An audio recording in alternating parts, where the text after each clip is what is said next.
मीरा मेड़ता जन्मी,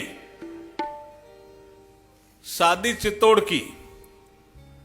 और हम सब इतिहास में ऐसा पढ़ते हैं कि मीरा के पति ने उसको तंग किया। ऐसा नहीं है। मीरा का पति 1 साल जिंदा रहे, खानवा के युद्ध में उनकी डेथ हो गई। उसके बाद मीरा के पति की डेथ होने के बाद जो उनका देवर राणा बना, उसने जब मीरा को कहा मेरे से शादी करो, यहां झगड़ा शुरू होता है। और जो राणा तंग करता है वो देवर होता है। इतिहास में कई चीजें लिखी कुछ अलग तरह से रहती है, तो उसका संशोधन भी स्वामी जी ऐसा कहते रहते हैं हमें, सुविधानंद जी के संशोधन भी अपने को ही करना, और तो कौन करेगा। तो मीरा जन्मी मेड़ता, शादी की चित्तौड़, गुरु करने के लिए चली गई बनारस। वहां रविदास जी को गुरु करती है और साधना के लिए आ गई कहां पे, वृंदावन। यहां मीरा सोशल रिफॉर्मर हो जाती है। थोड़े समय के लिए मीरा को कहा गया कि आप इस मंदिर में प्रवेश नहीं कर सकते, यहां पुरुषों को ही अधिकार है प्रवेश का। तो मीरा कहती है किसने ये नियम बनाए।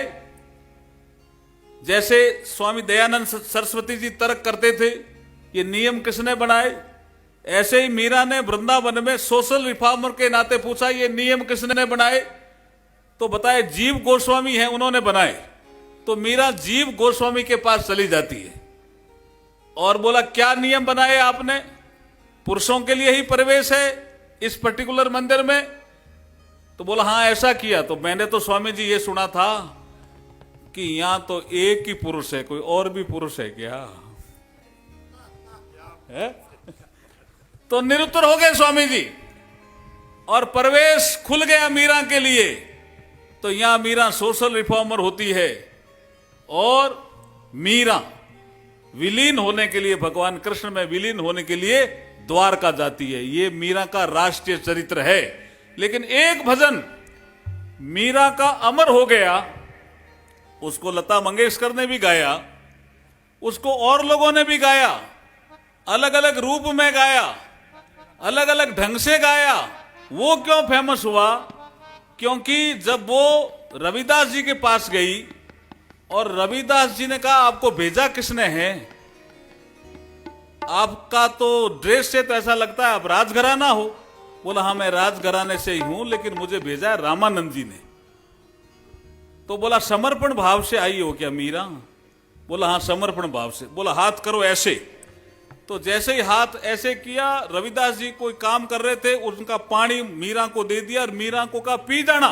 मीरा पी गई।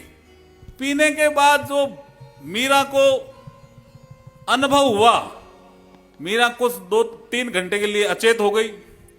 और जो अनुभव हुआ वो बहुत अलग अनुभव हुआ। उसके पूरे शरीर में राम राम राम राम राम राम लिखा हुआ था। मीरा को लगा मैं तो कृष्ण भगत हूं, और ये राम राम लिखा हुआ आया। तो सहेली जिसने वो पिया नहीं था, उसको कुछ नहीं हुआ।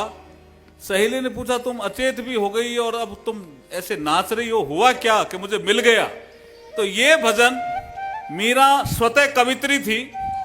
मीरा का ये भजन अपने गुरु के सामने गाया हुआ भजन है, इसलिए वो अमर है। सर आप भजन गायक भी हैं, आप अच्छे। मीरा और मीरा के कबीर के जो भजन है वो आप गाते हैं सर, इसका क्या मतलब, कैसे मीरा के कबीर के भजन? ये बचपन से ही गा रहे हैं। कबीर हमारे दर्शन का एक पार्ट रहा है, और मीरा जिसको भक्त शिरोमणि का दर्जा था, हमारे जनमानस में मीरा के भजन बहुत गए और बहुत कम ऐसे संत या महापुरुष हुए जिनको भक्त शिरोमणि का दर्जा। मीरा तो वो नाम है जिनको भक्त शिरोमणि का दर्जा।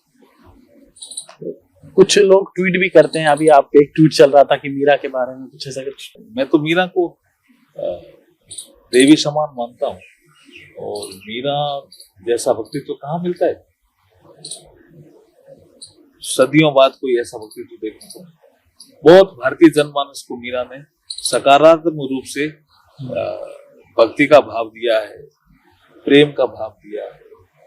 मीरा का व्यक्तित्व तो बहुत अलग है, साधना के शिखर पे है मीरा, साधारण व्यक्तित्व नहीं है मीरा।